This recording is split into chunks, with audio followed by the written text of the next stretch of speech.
We are the Guinea Pig Collective. All will be assimilated. Resistance is futile.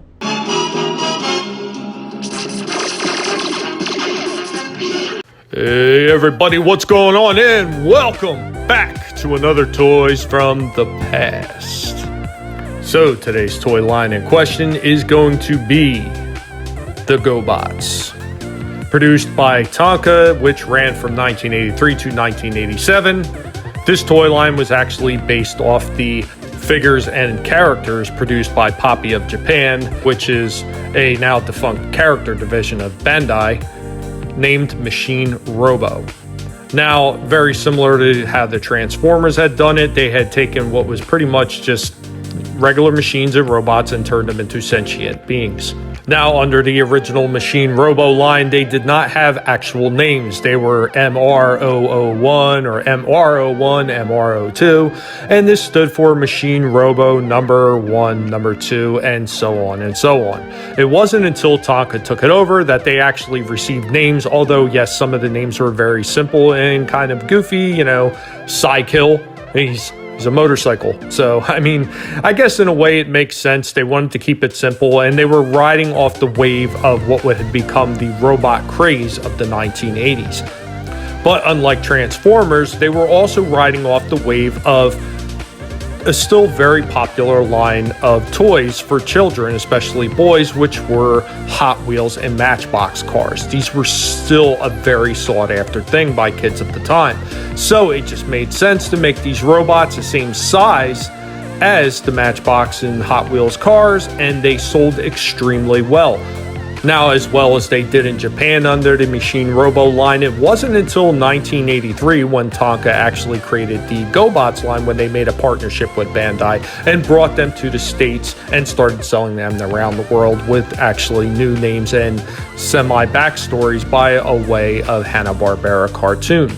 And it is worth noting that Gobots actually beat Transformers to the toy shelves in America.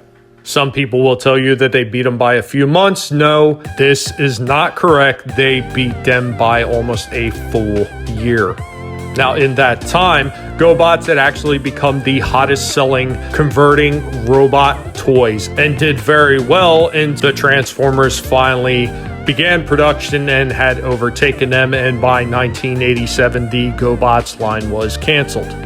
And in 1991, Hasbro acquired the Gobots range from Tonka Incorporated. Now, that includes all the characters' names, the licensing of the franchise or word of Gobots, and pretty much anything and everything that was made under Tonka's for the Gobots line. Now, they did not, however, acquire the rights to all the characters per se in the way of the toys themselves from Bandai, which still owned them, but they had acquired everything else.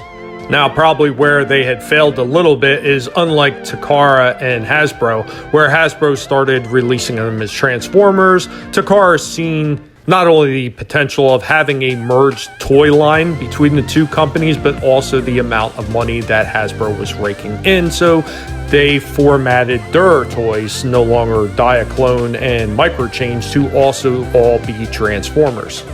Bandai and Tonka, on the other hand, did not do so, because in Japan, Bandai opted to keep with the Machine Robo line rather than importing the Gobots due to licensing issues, which I think probably just led to more problems that these sort of partnerships often develop. Now, it actually took Tonka a year to make a deal with Hanna-Barbera to start producing their cartoon, which ran from 1984 to 1985.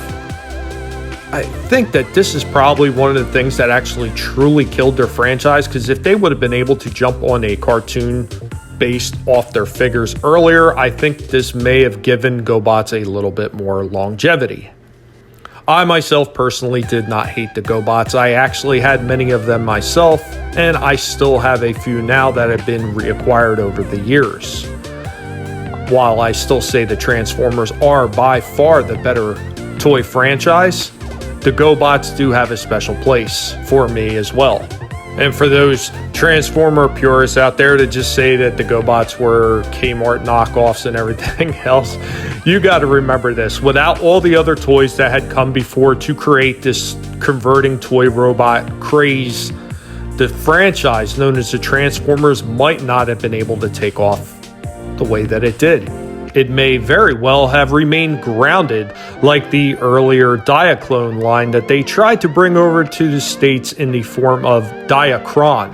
Now, this was brought to the States and failed so miserably that Japan gave up on the idea trying to bring it to the States or anywhere else for that matter to sell, where they didn't already have an established market.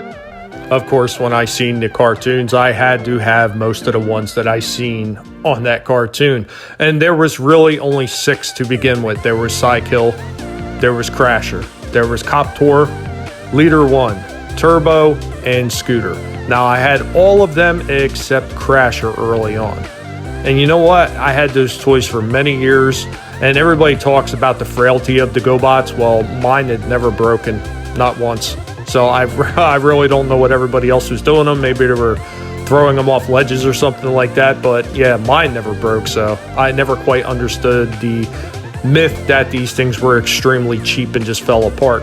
Because in my years of collecting and rebuilding toys on eBay, I have actually seen just as many Gobots come in excellent shape as opposed to the Transformers, which actually, believe it or not, 9 times out of 10, more of the Transformers are broken than the Gobots are. So when you get outside the initial run of the Gobots, which was, I forget how many MR numbers it actually went up to, but once you start getting into the more sophisticated styles of transformations for the Gobots, that's when you started to run into the problems with the toys breaking a lot, because they were mostly, small plastic parts, and a lot of the times those smaller ones with the crazy conversions, they just didn't quite make it. But you could look at many of the Transformers and even the very early ones, including the micro-change line of figures like the camera set from Japan that later became Reflector. It is hard to find one of them on the secondary market that is not broken to pieces most of the time. These were actually very cheap, and then there's actually other things like the Power Dashers and the Omnibots. It's very difficult to find some of these figures that are not broken. And that same thing can actually be extended to a lot of the Autobot cars. There was always certain parts on all those cars, whether it was Jazz, Blue Streak, Prowl, Ironhide. There was always something on all of them that would break constantly. And it was always the plastic components. Now, I've actually seen a few Transformers where the die-cast was actually crushed, but this is not really seen very often, but it can happen.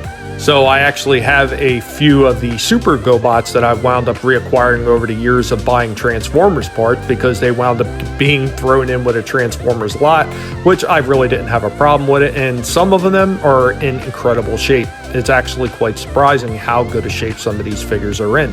Now, a few of the other ones I've actually had to make repairs to them and get new parts, but it is what it is. It's no different than the Transformers that I've wound up reacquiring.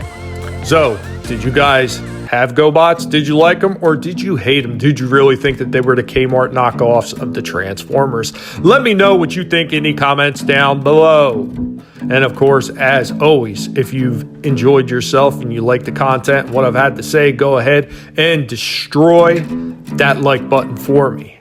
And if you are new to the channel, welcome, and I hope you've enjoyed yourself. And if you did, go ahead and hit that subscribe button. And I will catch you all next time. Later, y'all.